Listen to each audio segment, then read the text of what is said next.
Provem por suas ações que vocês se arrependeram. Não pensem que simplesmente por serem filhos de Abraão, vocês estão a salvos. Isso não garante nada a vocês. Não existe um pedigree religioso que garanta a salvação, que garanta a vida de vocês. O reino dos céus está próximo, o juízo de Deus está próximo, e toda árvore que não produzir bons frutos será cortada e será lançada no fogo. É isso que João Batista adverte, é essa advertência que ele faz aos fariseus e aos saduceus, que se aproximam do lugar em que ele batizava. E é isso que nós lemos, e é para esse aspecto do texto que eu quero chamar a sua atenção hoje na nossa reflexão, a partir da leitura do capítulo 3 do Evangelho de Mateus. Mas antes de fazermos essa aplicação, de olharmos especificamente para esse aspecto do texto, deixa eu fazer um panorama geral desse capítulo com você. Nós vamos notar no capítulo 3, você deve ter notado isso, que nós temos um grande salto temporal do capítulo 2 para o capítulo 3. O capítulo 2 termina com Jesus criança voltando, né, sendo trazido pelos seus pais de volta para a região ali da Judéia, para a cidade de Nazaré. Então Jesus retorna criança, e aqui nós temos Jesus já com 30 anos de idade. Então, e talvez você se pergunte, pastor, mas por quê? Por que os evangelhos não narram a infância, a adolescência de Jesus, a juventude dele? Por que esse salto temporal tão grande? E aí a gente tem que entender a intenção do evangelho, a intenção da escrita, para que a gente seja capaz de compreender o porquê disso. Os evangelistas, ao escreverem o relato, têm um objetivo claro de falarem sobre o ministério de Jesus, sobre os milagres, sobre os sinais, sobre a pregação de Jesus. E o ministério de Jesus começa de forma efetiva a partir desse momento.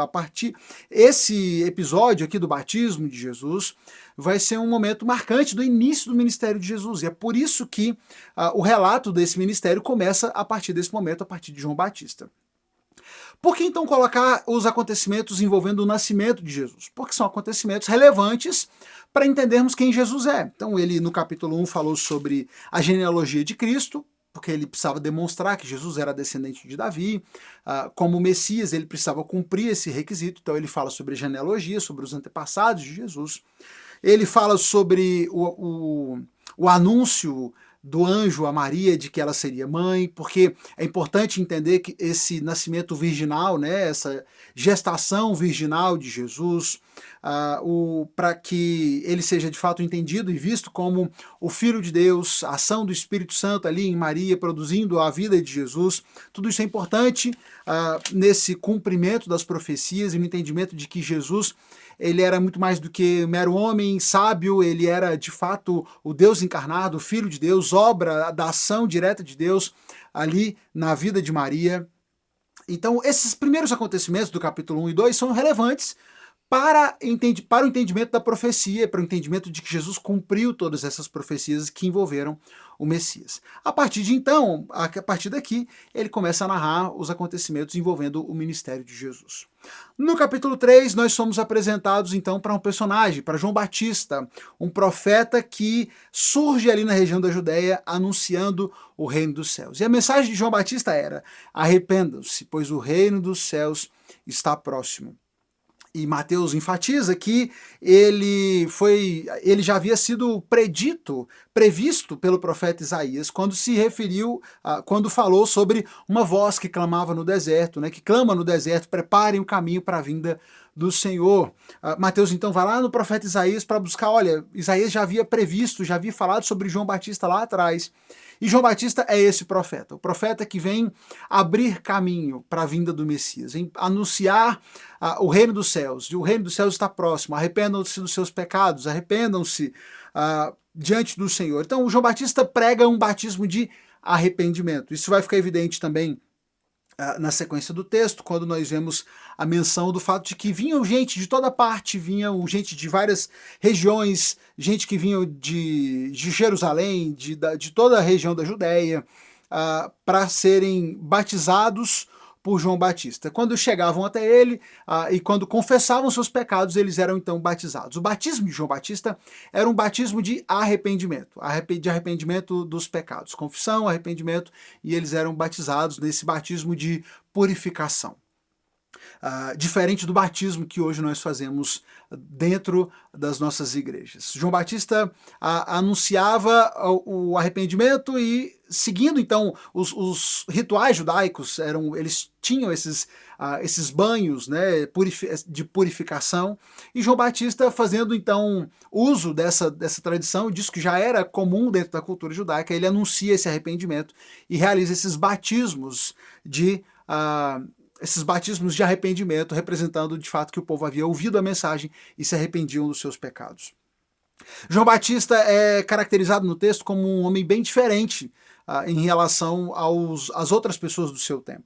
Né? João Batista demonstra o seu completo desapego aos bens materiais, às riquezas desse mundo, como ele se vestia, como ele se alimentava, né? Ele se vestia com roupas de tecidos, roupas tecidas em pelos de camelo, um cinto de couro, ele se alimentava apenas de gafanhotos e de mel silvestre, e ele era reconhecido por gente de toda a região. Onde João Batista estava, gente de todo canto vinha para ouvi-lo e eram batizados por ele. Esse movimento causado por João Batista, esse reconhecimento que ele alcança diante do povo como um profeta de Deus, atrai também a atenção dos religiosos, dos fariseus e dos saduceus.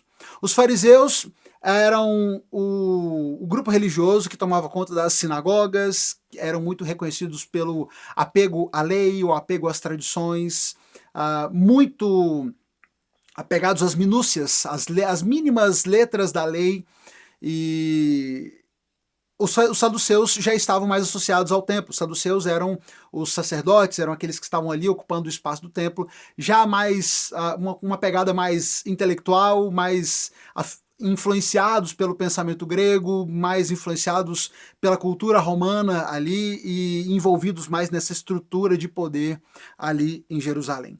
Mas tanto saduceus quanto fariseus representavam essa instituição religiosa, esse mundo religioso oficial, digamos assim, dos tempos de Jesus.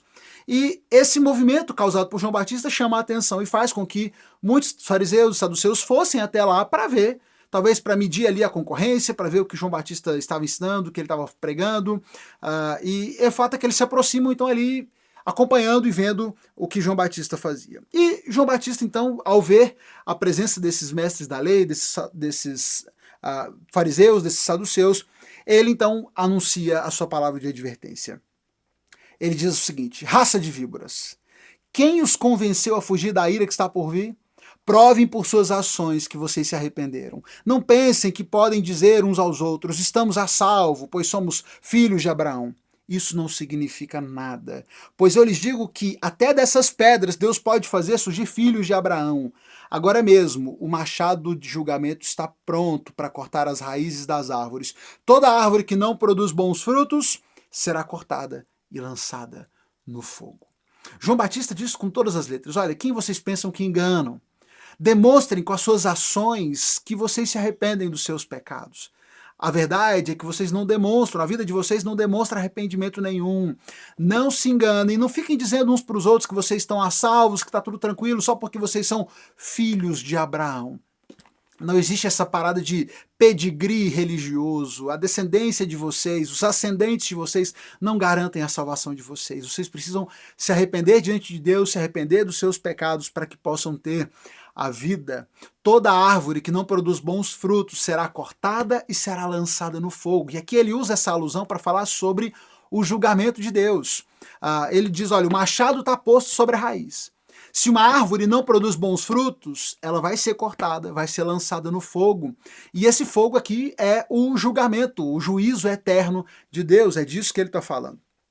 E ele continua, olha, eu batizo com água aqueles que se arrependem, mas virá depois de mim alguém muito maior, muito mais poderoso do que eu, alguém de quem eu não sou digno nem de desamarrar a sandália dos pés. E ele batizará com o Espírito Santo e com fogo.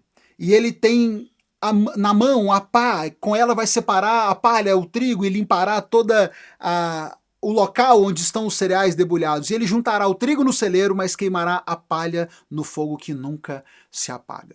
Ele diz, olha, eu estou agora batizando vocês, um batismo de arrependimento, mas virá depois de mim alguém muito maior do que eu, e ele está se referindo a Jesus. Virá depois de mim alguém muito maior, muito mais poderoso do que eu. E ele virá para batizá-los com o Espírito e com o fogo. Aqui, fazendo menção, ao contrário do que talvez muitas pessoas pensem, eu sei que em alguns contextos, todas essas menções de fogo, as pessoas tendem a associar como sendo algo como o fogo de Deus, algo bom vindo de Deus, um poder vindo de Deus, mas não é disso que João Batista está falando. Perceba que ele faz a oposição entre o batismo com o Espírito e o batismo com o fogo. O batismo com o Espírito, o batismo no Espírito que ele faz referência, é a salvação. Todos os salvos recebem o Espírito Santo de Deus.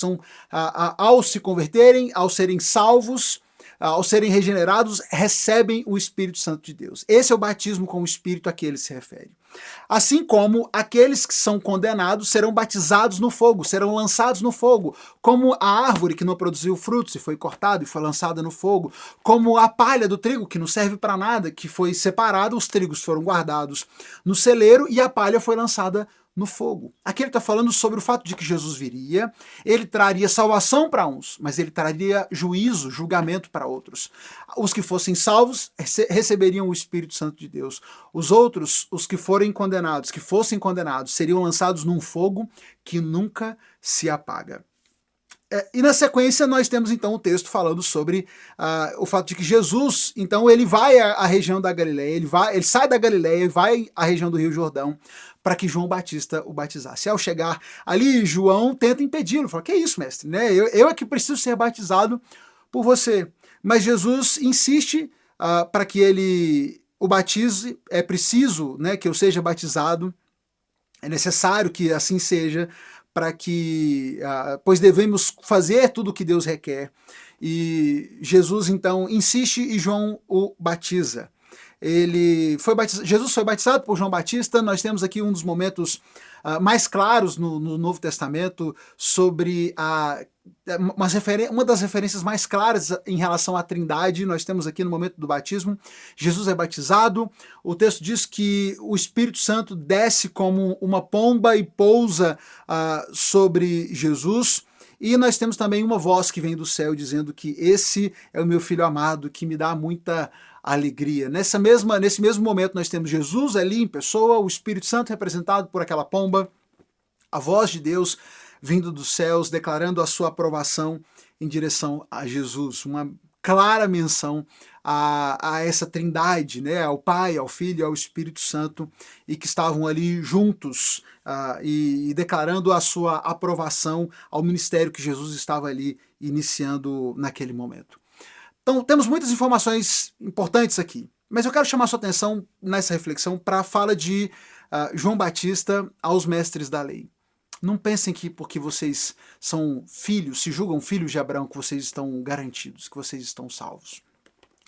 Essa reflexão deve ser relevante para nós hoje também. E eu digo para você, irmão, não pense que porque você é filho de crente, você está salvo.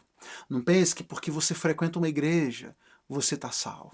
Não pense que porque você tem uma Bíblia, porque você assiste vídeos de devocionais, não pense que porque você fala sobre religião, não pense que porque você diz, todos somos filhos de Deus, você está salvo. Nada disso garante a salvação de ninguém. É necessário que as nossas ações demonstrem o arrependimento genuíno. É necessário o arrependimento, era necessário que aqueles fariseus, saduceus, por mais que fossem mestres da lei, se arrependessem, encontrassem o Messias, encontrassem o Salvador. Era necessário o arrependimento para que eles de fato estivessem garantidos diante de Deus.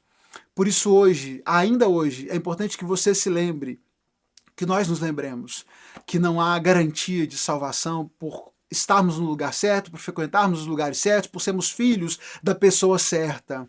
A nossa salvação, ela só é obtida através de Jesus. Só Ele, aquele que é muito maior do que João Batista, muito mais poderoso do que ele, esse que de fato há de nos batizar com o seu Espírito Santo, só Ele pode nos salvar. Somente mediante o arrependimento, a confissão dos nossos pecados, a entrega das nossas vidas a Jesus, é que podemos ser salvos. Porque essa salvação não vem de nós, ela é dom de Deus, é graça do Senhor manifesta através do seu Filho nas nossas vidas. Portanto, não se esconda, não se justifique e não se afaste jamais desse entendimento. É necessário que estejamos prostrados diante do nosso Senhor, rendidos a Ele, entendendo que só Ele pode nos salvar. Não se engane, não dá para viver uma vida em que as suas ações estão o tempo todo demonstrando que você não se arrepende e pensar que está garantido na sua salvação. Nossas ações precisam estar alinhadas com esse entendimento de arrependimento, de transformação de vida. Reflita sobre isso, convida alguém para refletir sobre isso, clica na setinha, manda para um amigo, manda para um familiar, para alguém que possa ser abençoado por essa reflexão. E se já sabe como funciona, volta amanhã, nós seguimos lendo mais um capítulo e a cada leitura uma nova reflexão. Até!